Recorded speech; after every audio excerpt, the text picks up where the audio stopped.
हाँ भाई, आपका जो आज अनसोल्ड का सेट होना है वो होना है सेट x 822 dx, ठीक है। डी वाई वी और डब्ल्यू आप अच्छे से पढ़ चुके हैं, और x आज आपका स्टार्ट होना है। बहुविकल्प क्वेश्चन आपके स्टार्ट होने हैं, और पहला ही क्वेश्चन आपका बहुविकल्प का पाठ्यक्रम से बाहर की बात हो गई, ठीक है ना। दूसरा क्वेश्चन है बिंदु -3,5 की बाई अक्ष से दूरी आपको ज्ञात करनी है। एक भैया आंसर शीट खोल लो, आप बताते रहना क्या आंसर है, ठीक है। अच्छा यहाँ पर देखो, जैसे ये है, अच्छा बाई अक्ष से दूरी, जैसे हमने ये बना लिया, निर्देशांक ज्यामिति आपने अच्छे से पढ़ी है। और भैया ऐसे क्वेश्चन बहुत पूछे जा रहे हैं, पिछले साइड में भी ऐसा क्वेश्चन आया था, तो ये क्वेश्चन आपके लिए बहुत ज़्यादा इंपॉर्टेंट हो जाता है। ये आपका बाई एक्स है और ये आपका एक्स एक्स है, ये वाई डैश और ये एक्स डैश। अच्छा मुझे ये बताओ, शुरू में आपका एक्स है शुरू, और फिर आपका वाई है, यानी भुज आपका एक्स है, कोटि आपकी वाई है। मुझे ये बता दो भैया, एक्स का मान -3 कहाँ पर होगा भैया गोलू, ये बता दो आप। विनीत आयते ना, हाँ भाई, हाँ बेटे आपकी सुनिए। निखिल इधर होगा भैया।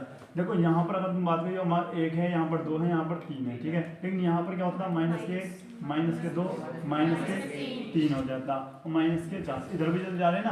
अच्छा, और 5 कहाँ मिलेगा भाई पे, नीचे ऊपर मिलता, मान लिया यहाँ पर आपका 5 है, ठीक है। अच्छा तो ये बिंदु कहाँ पर होंगे आपके, यहाँ पर तो होंगे, यहाँ पर होंगे आपके -3,5। अब वो पूछ रहा है बाई अक्ष से कितनी दूरी पर है, तो भैया बाई रेखा ये रही, कितनी दूरी पर है आपकी, तो भैया ये बता दो 3 -3 पे है या नहीं है। तो अब आपका ऑप्शन में क्या दे रखा है, यहाँ पर देख लेते हैं कौन सा ऑप्शन ठीक है आपका। बेटे ए ऑप्शन ठीक होगा। अब यहाँ पर देखते हैं भैया क्वेश्चन नंबर 3 क्या है। अब ध्यान से देखना सबको, संख्या 144 के अभाज्य गुणनखंड में अभाज्य गुणनखंडों की घातों का योग बताना आपको। क्या भैया 144, इसके फैक्टर करो, 2 सत्ते 14, 2 दूनी 4, 2 तिया 6, 2 छम 12, 2 कहना 2 2 अट्ठे 16, 2 9 18, 3 तिया 9, 3 कहना 3। अब मुझे ये बता दो भैया 2 कितनी बार आया, 1 2 3 4, 2 की पावर 4, और गुणा 3 कितनी बार आया, 2 बार। लेकिन हमें क्या बताना है, इनकी घातों का योग बताना। देखना कितनी गहराई से क्वेश्चन दिया है कि इनकी घातों का योग बताना। घात कितनी है, 4 और 2, 4 + 2, आंसर क्या आना चाहिए 6। कौन सा ऑप्शन ठीक है भैया, ऑप्शन नंबर डी आपका सही है, नोट करो। और भैया क्वेश्चन नंबर आपका 4, यहाँ पर देखो, लेस है 132, 288 बराबर दे रखा है 3168, ठीक है। और भैया अगर बात करूँ मैं मैसे की, HCF कितना दे रखा, 132 और 288 का मैसे आपको ज्ञात करना है, ठीक है ना भैया। बता रहा हूँ कैसा हुआ, आंसर आपको देना। हमने एक बताया था, पहली संख्या गुणा दूसरी संख्या बराबर LCM गुणा HCF, ठीक है। अब यहाँ पर पहली संख्या क्या भैया 132, दूसरी संख्या क्या 288, एलसीएम क्या भैया 3168, और HCF आपको याद करना है। तो यहाँ पर हम लिखते हैं HCF बराबर 132 गुणा 288 बटे ये लिया आप 3168। HCF बराबर कमेंट बॉक्स में आंसर, ठीक है, नोट करो। यहां पर देखो भैया, चौथा क्वेश्चन हो गया, 5वां क्वेश्चन। अच्छा 5वां क्वेश्चन देखो भैया, 3x² - के 12x + के m बराबर 0। ध्यान से क्वेश्चन सुनो, के मूल बराबर है तो m का मान आपको ज्ञात करना है। पीछे से कोई ये बता दो भैया जी, ये वाला फॉर्मूला लगेगा, बता दो जल्दी से बेटे। 1 नंबर का क्वेश्चन नहीं होना तो बहुत खतरनाक स्थिति है तुम्हारी, बोर्ड के पेपर आपके सिर पर डोल रहे हैं। बताओ कौन सा फॉर्मूला लगेगा फिर, या ठीक भैया, पहले क्या करेंगे, पहले समीकरण की तुलना करेंगे। समीकरण की तुलना किससे करेंगे भाई गोलू? कह तो दिया तुलना करनी भी तो पड़ेगी किसी चीज से। किससे? A x square plus B x plus C equal to 0। A बराबर क्या है 3, बी बराबर -12 है और सी बराबर क्या है आपका? भैया अभी बता दो, समझ में नहीं आ रही तो बता दियो मुझे। आ रही भी समझ में ना आ रही तो बेटा देखो ध्यान से सुनो, तुमने पढ़ा नहीं होगा ये वाला, इस वजह से नहीं आ रही। हमने क्या करा है, जब भी वो आवे ना क्वेश्चन, क्या है क्वेश्चन? द्विघातीय समीकरण। द्विघातीय समीकरण में ये होता है, जब भी मूल बराबर होते हैं ना तो फॉर्मूला लगाना पड़ता है बी स्क्वायर माइनस के 4ac बराबर 0, ये लगाना होता। और इस फॉर्मूले को लगाने से पहले पहले द्विघातीय समीकरण में तुलना करनी पड़ती। तुलना कैसे करते? A x square plus B x plus C बराबर 0 से। देखो एक्स स्क्वायर यहाँ भी है, लेकिन ए की जगह कौन बैठा? 3, बी की जगह कौन बैठा? -12 और सी की जगह कौन बैठा? m। तो अब नहीं मूल बराबर है तो बी स्क्वायर माइनस 4ac बराबर 0 हम लगाएंगे, ठीक है ना। और भैया लिख के ले लो, ऐसा क्वेश्चन आगा जरूर, चाहे 1 नंबर में आवे चाहे 2 नंबर में आवे, विनीत आगा जरूर। बी का मान -12 का वर्ग -4 और ए का क्या है 3 और सी का क्या है m बराबर 0। और भैया m का मान हमें याद करना। 12 का वर्ग बता जल्दी विनीत, 12 का वर्ग 144, क्या आ भैया 144। गोलू माइनस लगा दूं क्या? जो अंदर माइनस है ना, माइनस लगा दूं क्या? क्यों है लगा दूं, ठीक है। आओ फिर देखते हैं भैया, है माइनस नहीं लगने का, क्यों? माइनस का वर्ग प्लस हो जाता है, ये बात याद रखो। अगर अंदर माइनस हो, हाँ अगर अंदर माइनस हो और उसका वर्ग करना पड़े भैया वो प्लस में हो जाती है, पहले ये बात याद रखनी वरना आंसर गलत हो जाता, ठीक है ना। -4 m बराबर 0। भैया m का मान निकालना है, ये 144 प्लस के उधर माइनस के पहुंच जाएंगे तो 12m बराबर माइनस के 144, माइनस से माइनस कर जाता है, यहाँ पर दिख रहा m बराबर 144/12 और 12 से कितनी मार कर दिया भैया 12 m का मान चेक करो, 12 आंसर होगा, ठीक है। नेक्स्ट क्वेश्चन, नेक्स्ट क्वेश्चन कौन सा है आपको? Question number 6। क्वेश्चन नंबर आपका भैया यहाँ पर आता है 6। बेटा ज़्यादा तेज तो ना पढ़ा ना, समझ में आ रहा ना? अच्छा, अब यहाँ पर दे रखा है 5x² माइनस के 3x प्लस के 2 बराबर 0 के मूलों का योग ज्ञात करना है। अब भैया जिन्हें शुरू से आगे तक पढ़ा होगा उसे पता होगा, जिन्हें चैप्टर नहीं पढ़ा उसकी क्या समझ में होगा। सबसे पहले यहाँ पर भी हम क्या करते हैं, समीकरण की तुलना, समीकरण की तुलना करने पर। अब बताओ भाई विनीत तुलना किस चीज से होगी? एक भाई ने ऐसे जरूर करना, भाई पहले बता दो इस समीकरण की तुलना किससे करेंगे। ध्यान से नहीं सुनते बात, बताओ कौन सी समीकरण की तुलना होगी? नितिन हाँ बेटे नितिन बताओ, कैसे कर लेंगे? रिया ax² plus bx plus c बराबर, भैया रिया आपसे तेज है। a का मान बता दो क्या है बोलो? 5, b का मान विनीत -3 और c का मान 2। अच्छा क्या कौन सा वाला फॉर्मूला लगाऊं? जी वाला लगा दूं क्या? नहीं, जो मूल बराबर का भैया हमें बताना मूलों का योगफल, हम लिखेंगे मूलों का योगफल अल्फा प्लस बीटा बराबर माइनस के v/a, यही होता ना। Alpha plus beta minus b का मान क्या है -3 और a का मान क्या है 5, माइनस माइनस हो गया प्लस 3/5, यही आंसर है। लेकिन मैं आपको और बताऊंगा भैया कि मूलों का गुणनफल आ गया तब क्या लिखेंगे, तो मूलों का गुणनफल होता c/a अल्फा इंटू, ये दिख रहा है बोर्ड का तो छोटा पढ़ना आपके लिए, यहाँ पर देखो अल्फा इंटू बीटा बराबर c/a। बेटा बनना यहाँ पर भी देख लो कुछ, c क्या है आपका 2 और a क्या है आपका 5। तो भैया अगर गुणनफल को मिलता तब आपको निकालना था 2/5, नोट करो। युगपत समीकरण x प्लस 2y बराबर 70 और 2x प्लस λy, क्या बोलेंगे बोलो इसको, क्या बोलेंगे? लैम्डा y बराबर 35 का कोई हल नहीं है यदि लैम्डा का मान होगा। भैया बहुत ज्यादा इंपॉर्टेंट क्वेश्चन है और यहाँ पर हिल जाता बच्चा। सबसे पहले मुझे ये बता दो हम क्या काम इसमें सबसे पहले करेंगे। कोई कर सकता है इस क्वेश्चन का आंसर आ सकता है बता, इनके अलावा कोई हो? कैसे करेंगे भाई? समीकरण की तुलना किससे? ax + by + c = 0। अच्छा, इन्हें कुछ बदलने की जरूरत है? ऐसे भी कर दूं तुलना, बताओ ऐसे कर दूं? चल दो ऐसे कर देते भैया। सबसे पहले इससे आपको इधर लाना होगा, मैंने बताया बराबर में पहले 0 करना पड़ता, बताया था ना। तो सबसे पहले क्या करते, 2x नहीं x + 2y - के 76 यानी समीकरण नंबर 1। और यहाँ पर लिखते हैं 2x + λy - के 35 इक्वेशन नंबर 2। क्या करते हैं? अच्छा, बराबर 0 रह गया आपका, बराबर 0 यहाँ पर भी रह गया है और बराबर 0 आपका यहाँ पर भी रह गया 1। और यहाँ पर समीकरण नंबर आपकी 2। यहाँ पर लिखते हैं समीकरण नंबर 1 की तुलना, 1 की तुलना भैया गोलू जल्दी बताओ किससे करेंगे? a1x + b1y + c1 = 0 से। और यहाँ पर करते हैं भैया हम a2x b2y + c2 = 0 से, ठीक है ना।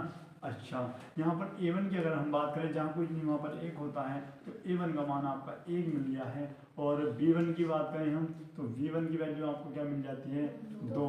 और c1 की वैल्यू आपको मिल जाती है -के।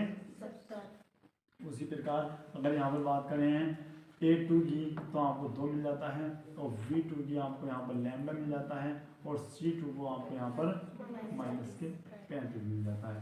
और यहाँ पर जो लिखना होगा, यहाँ पर लिखते हैं चूंकि समीकरण के कोई हल नहीं है, समीकरण का कोई हल नहीं है। और जब कोई हल नहीं होता तो क्या लिखते हैं? इसीलिए a1/a2 = b1/b2 पर डज नॉट इक्वल c1/, ये होता है।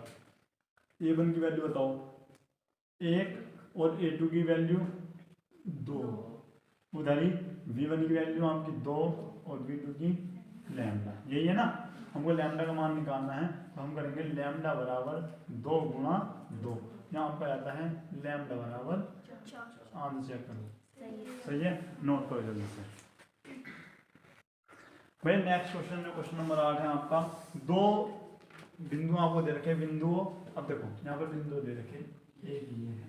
अब ध्यान से समझ लेना, ये क्वेश्चन एक ही है। ये बिंदु A है और ये बिंदु आपका B है। ये दे रखा है -4,2 और यहाँ पर दे रखा है 5,6, ठीक है ना। को जोड़ने वाले रेखाखंड का मध्य बिंदु आपको P दे रखा है, जिसके निर्देशांक a/8 और 4 दे रखे, ठीक है, 4 दे रखा है। और भैया ये जानना चाह रहा है कि a का मान क्या है, ठीक है ना। अच्छा, अब यहाँ पर देखते हैं मध्य बिंदु के लिए, या मध्य बिंदु के निर्देशांक, मध्य बिंदु के निर्देशांक, ठीक है। अच्छा, क्या होते हैं भैया? ये आपका x1 है, ये आपका x2 है, ये y1 है और ये y2 है और ये कैपिटल X है, कैपिटल Y है। तो क्या फॉर्मूला बताया था हमने? x, y इक्वल टू आपका आ गया था x1 x2 बटे y1 + y2 अपॉन 2। अब ये जो होगा ये इसके बराबर हो जाएगा, तो हम लिखते हैं x बराबर x1 + x2 अपॉन 2। भैया x की वैल्यू दे रखी, देखिए आपको कितनी दे रखी? a/8 बराबर x1 की वैल्यू कितनी है आपकी? -के 4 और x2 की वैल्यू कितनी है आपके पास? +के 5/2। सही आ गया ना वैल्यू यहाँ पर, ये आपकी ठीक है। अच्छा, अब करते क्या हो, a/8 बराबर ये माइनस के ये प्लस के 1 बच जाएगा और ये 2, ठीक है। तो आपका जो आएगा a बराबर 8/2 और 2 चौक 8। a का मान क्या है भैया आपके पास? यही है, नोट कर जल्दी। अब देखो यहाँ पे भैया क्वेश्चन नंबर 9 क्या है। चित्र में आपको दे रखा है ABC आधार BC समानांतर है, रेखाखंड PQ खींचा गया है। यदि PQ अनुपात BC 1:3 है तो AP तथा PB का अनुपात आपको ज्ञात करना है। अच्छा भैया आपने थेरी स्पीड में अच्छे से पढ़ रखी ना। अच्छा AP अनुपात BP ये आपको ज्ञात करना है कितना है, और भैया PQ अपॉन BC आपको दे रखा है, ठीक है। अच्छा हम लिखते हैं AP बटे PB नहीं AP अपॉन AB बराबर क्या लिख दूं भैया PQ बटे BC, क्यों समानांतर है, ठीक है ना। तो PQ अपॉन BC बराबर क्या है 1/, दे रखा ना 1/3 दे रखा। अच्छा तो इसी हिसाब से AP अपॉन AB क्या आ जाएगा यहाँ पे 1/3, लेकिन हमें तो भैया AB हटाना है और AB की जगह क्या लाना PB। तो भैया ऐसे कैसे आ सकता, क्या आ सकता, हाँ भैया आ सकता। कैसे, AB दो चीजों से मिलकर बना है, AP प्लस PB, ठीक है। अच्छा तो यहाँ पे लिखते हैं AP बटे AP plus PB equal to 1/3, या PB को आप वो BB को आप PB भी लिख सकते हो, ठीक है। तो ये आपका हो गया 1/3। आ रही निवासन में ये आपका इधर जाएगा और ये आपका इधर। जब आप इधर लेकर आते हो तो आपका होता क्या है 3AP बराबर इधर लेके जाओगे तो AP प्लस PB, ठीक है। ये इधर जाएगा तो क्या बन जाएगा आपका 3AP minus AP equal to PB, और यहाँ पर कितना बच जाएगा भैया 2AP बराबर PB। और आपको क्या बताना है AP अपॉन PB, तो इसको आप इधर ले आइएगा तो AP अपॉन PB यहाँ पर क्या हो जाएगा आपका 1 और यहाँ पर क्या है 2, ये गुणा में है तो वहाँ पर क्या हो जाएगा भैया आपका भाग में। तो AP बटे PB इक्वल टू 1/2, और यहाँ पर हम लिखेंगे AP अनुपात PB 1:2। भैया गोलू पीछे पीछे तो ऐसा बोलते हैं जल्दी टोटल याद हो जाओ, ठीक है। तो अगला क्वेश्चन गोलू से पूछा जाएगा, नोट कर लो पहले। यहाँ पर देखो भैया क्वेश्चन नंबर 10, त्रिभुज ABC में AB आपको दे रखा है, नहीं AB दे रखा है आपको 6√3, AC दे रखा है भैया 12 सेंटीमीटर और BC दे रखा है आपको 6 सेंटीमीटर। तो आपको कोण B का मान बताना है क्या होगा। तो यहाँ पर हम बना लेते हैं त्रिभुज, अब दिख रहा होगा ये आपको कर लिया एक त्रिभुज, ठीक है। अब देखो एंगल B बताना ना। सबसे पहले आप यहाँ पर मान लेते हो B और A और यहाँ पर मान लेते हो C। AB कितना दे रखा है 6√3। अच्छा ये कितना दे रखा भैया 12 सेंटीमीटर, नहीं AC दे रखा ना, AC दे रखा कितना 12 सेंटीमीटर। अच्छा BC आपको दे रखा है 6 सेंटीमीटर। अच्छा B का एंगल बताना कितना। तो हमने एक बात बताई कि अगर आप पाइथागोरस इसमें लग जाती है, जो कण है वो कण का जो वर्ग है इसका वर्ग इन दोनों के वर्ग के योग के बराबर आ जाता है, तो ये कितना एंगल हो जाएगा भैया आपका 90 का। तो समकोण के दूरी में पाइथागोरस काम करती है। और भैया ये क्वेश्चन भी पिछले 2 प्रैक्टिस सेट में पूछा गया है, ये क्वेश्चन भी बहुत ज्यादा इंपॉर्टेंट है। पाइथागोरस यूज करके देखते हैं, अगर ये पाइथागोरस प्रमेय में अप्लाई हो गई तो ये 90 हो जाएगा, ठीक है। अच्छा यहाँ पर लिखते हैं कण का वर्ग बराबर आधार का वर्ग प्लस, अच्छा कण कितना आपके पास 12 का वर्ग, आधार कितना 6√3 का वर्ग प्लस 6 का वर्ग, ठीक है। उसके बाद 12 क्या है आपके पास 144, 6 का वर्ग 36, √3 का वर्ग 3, और ये क्या हो गया भैया 36। ये आपका है 144 बराबर 36 या 3 छंग 18 हासिल है, 3 दिन में 108 और प्लस 36। भैया जोड़ लो 144 इधर आ रहा है और 144 इधर आ रहा है। तो बताओ जब ये बराबर हो गए तब एंगल भी कितना होगा बता सकते हैं। भैया 90 होगा। क्यों? क्योंकि भैया पाइथागोरस प्रिज्म किस में काम करती हैं? समकोण त्रिभुज में। आंसर चेक करो 90 होगा। नोट करो जल्दी। क्वेश्चन नंबर 12 देख लो भैया। ए बी बराबर कितना है? 3 सेंटीमीटर और भैया ए सी बराबर आपको दे रखा है 6 सेंटीमीटर और बी डी बराबर कितना है आपके पास?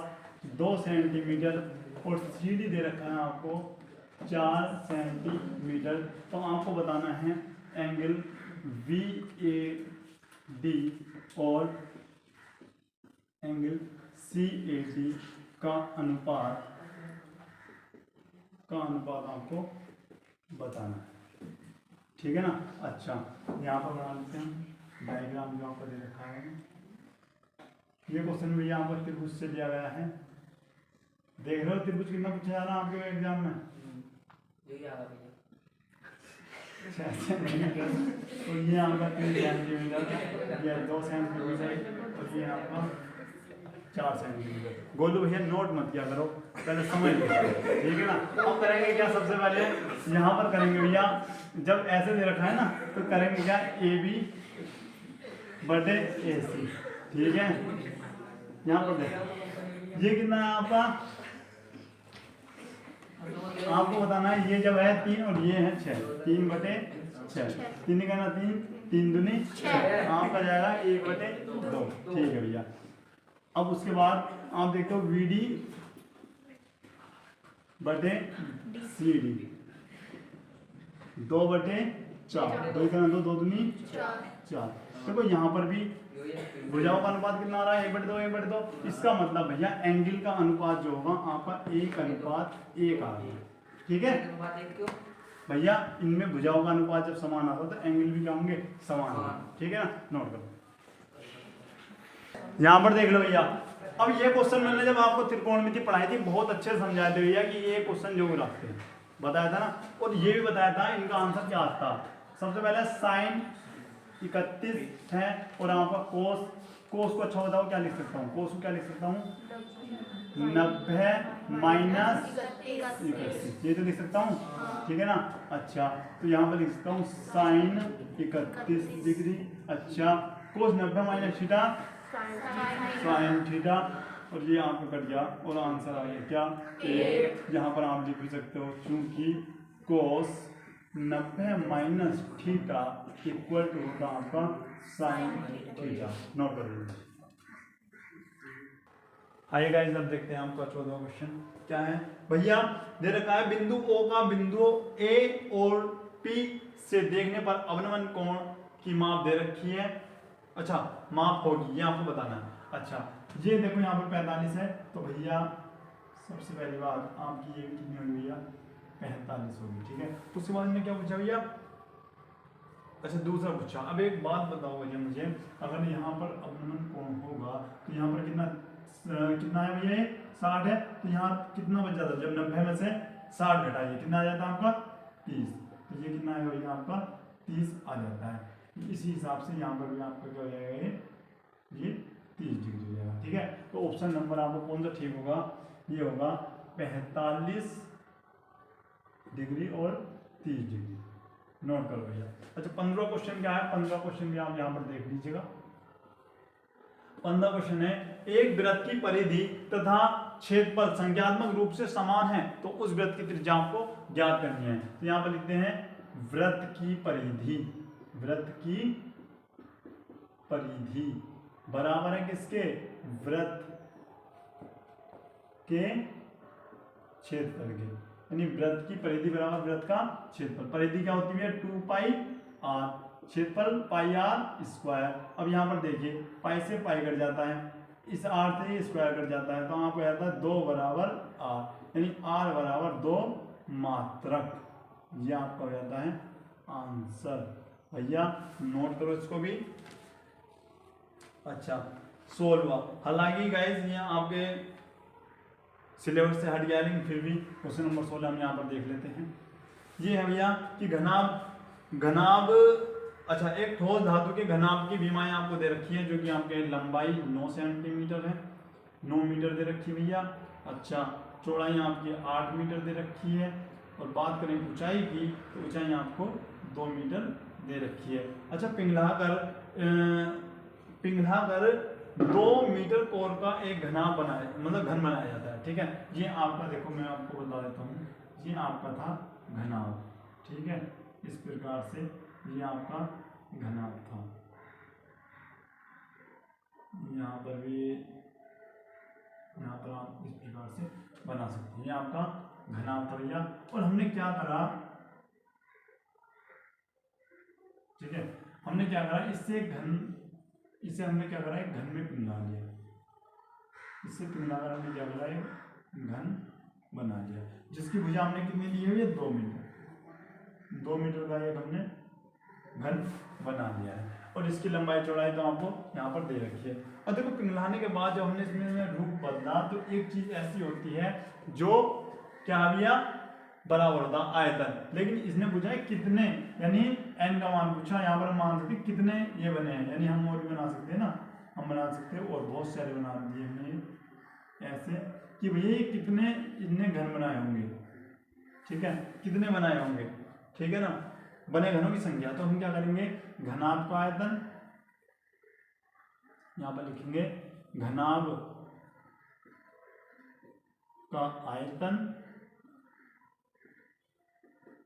बराबर n गुणा घन का आयतन, n गुणा घन का आयतन। अच्छा, घनाभ का आयतन क्या होगा भैया, लंबाई गुणा चौड़ाई गुणा ऊंचाई।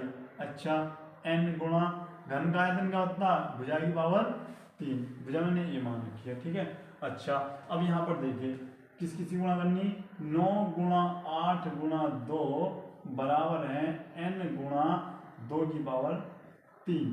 ये आपको हो जाएगा n बराबर 9 गुणा 8 गुणा 2 बटे 8। ये आप कर जाता है, 1 मिनट रुको, सही है ना, हाँ, n बराबर 9 दूनी 18। भैया 18 घन आपके बने होंगे। इसको आप अच्छे से नोट कर लीजिएगा भैया। अच्छा भैया, ये क्वेश्चन है भैया, क्वेश्चन नंबर 17। जैसे कि आपको दे रखा है समांतर माध्य आपको ज्ञात करना है। अच्छा, माध्य क्या फॉर्मूला होता है भैया, यहाँ पर हम लिख सकते हैं कि x बार बराबर sigma F I x I upon sigma F I. भैया ये क्वेश्चन है आपके लिए SW के लिए, यानी होमवर्क है आपका। कमेंट बॉक्स में सभी स्टूडेंट को कमेंट करना है, ठीक है भैया, और इसको अच्छे से नोट कर लें शांति के साथ। अच्छा भैया, अब इसके बाद देखते क्वेश्चन नंबर 18 क्या है। यहाँ पर मैं मिटा देता हूँ, क्वेश्चन नंबर हम 18 देखते हैं। क्वेश्चन नंबर 18 क्या है भैया, क्वेश्चन नंबर 18 आपको दे रखा है समांतर माध्य ज्ञात करना है, बहुलक आपको दे रखा है। मैं यहाँ पर लिख देता हूँ बहुलक बराबर दे रखा है कितना भैया, 28, और नहीं, समांतर माध्य और बहुलक दे रखा, सॉरी, समांतर माध्य आपको यहाँ पे दे रखा है कितना, 28, और बहुलक दे रखा है कितना भैया, आपको बहुलक दे रखा है कितना, 16, और भैया माध्य का आपको ज्ञात करनी है। हालांकि भैया मैं आपको बहुत बार ये क्वेश्चन करवा चुका हूँ जैसा, लेकिन जब तक आपको सूत्र याद नहीं होगा कुछ नहीं होगा भैया। सूत्र अच्छे से याद करना क्या है, बहुलक बराबर 3 गुणा माध्य का, या 3 माध्य का भी आप लिख सकते हो, -2 माध्य। ठीक है, ये आपका फॉर्मूला होता है। उसके बाद हमें तो माध्य का निकालनी ना, तो ये माइनस के इधर आ गए, प्लस में जाएंगे, तो बहुलक +2 माध्य बराबर 3 माध्य का। ठीक है, अच्छा, बहुलक कितना है आपका, 16 +2 गुणा 28 बराबर 3 माध्य का। ये कितना जाएंगे भैया आपके, 16 + 56, और ये गुणा में यहाँ पर क्या जाएगा, बटे में, बराबर माध्य का। अब बताओ, 6 6 12, और ये आपका जाएंगे 72/3, यानी माध्य का बराबर आपका जाएगा 72/3। 3 दूनी 6 और 3 चौक 12। भैया माध्य का जो आंसर आपका आया है वो आया है कितना, वो आया भैया आपका 24। अच्छे से नोट कर लीजिए। यहाँ पर देखो भैया 19वां क्वेश्चन क्या है भैया, काफी जी है। इसमें क्या क्या रखा है, बहुलक वर्ग होगा। भैया सबसे पहले यहाँ पर देखते हैं बारंबार तक किसकी सबसे ज्यादा है, भैया 8 है। ठीक है, सबसे ज्यादा क्या 8 है, तो 8 के सामने वाला ही वर्ग अंतराल आपका आंसर होगा। तो भैया 3 से 5 अंतराल आपका बिल्कुल करेक्ट आंसर होगा, नोट कर लीजिए इसे। यहाँ पर देखते हैं भैया आज की क्लास का लास्ट क्वेश्चन आपका क्या है, अच्छा माध्यिका वर्ग निकालना है। ठीक है, यहाँ पर मैं लिख देता हूँ क्या निकालना, माध्यिका वर्ग। ठीक है, अच्छा सबसे पहले निकालते हैं आपका संचयी वारंवारता, संचयी वारंवारता। ठीक है, पहले बार ये क्वेश्चन चेक कर लेते हैं, क्योंकि भैया सबसे पहले आपको क्वेश्चन चेक करना है कि आप गलत तो नहीं लिख रहे। ठीक है ना, ठीक है, क्वेश्चन आपको बिल्कुल करेक्ट है। ये क्या होगा, संचयी वारंवारता 4 और 5 आते हैं आपके 9 और 13 क्या होते हैं भैया आपके 22 और 20 क्या होते हैं आपके 42 और 8 कितने होते हैं आपके पास 50। यानी n का मान आपका क्या आ गया भैया 50 और n/2 का मान क्या है, तो भैया आपका 50/2 यानी कितना है आपके पास 25। और 25 बताओ हमको कहाँ मिलेगा, भाई ये तो कम है तो ये तो हम CF मान लेंगे, तो यही तो होगा ना, इसमें तो होगा। तो इसके सामने आ जाओ भैया, इसके सामने तो आपका ये तो इसे क्या मान देते हैं आप F, और इसके सामने और जाओ ये आपका L और ये L2। अच्छा भैया यही तो अंतराल जानना चाह रहा है, क्या है ऑप्शन बिल्कुल सही आपका अंतराल है। तो माध्यिका वर्ग अंतराल कितना आपके पास 30 से 40, ये हो जाता है आपका आंसर। ठीक है, तो भैया आप बताइए कैसी लगी आज की क्लास, आपको कमेंट बॉक्स में सभी को आंसर भी देना है और अच्छे से जबरदस्त ढंग से अपनी तैयारी करनी है और लगे रहना है और अच्छे से वीडियो देखनी है भैया, और क्वेश्चन को अच्छे से आपको पढ़ना है, उसके बाद आपको आंसर देना है। भैया 2-3 क्वेश्चन आपसे पूछे गए हैं, उनका कमेंट बॉक्स में आंसर जरूर देना है। तो मिलते हैं जल्दी नेक्स्ट क्लास में, तब तक के लिए जय हिंद जय भारत।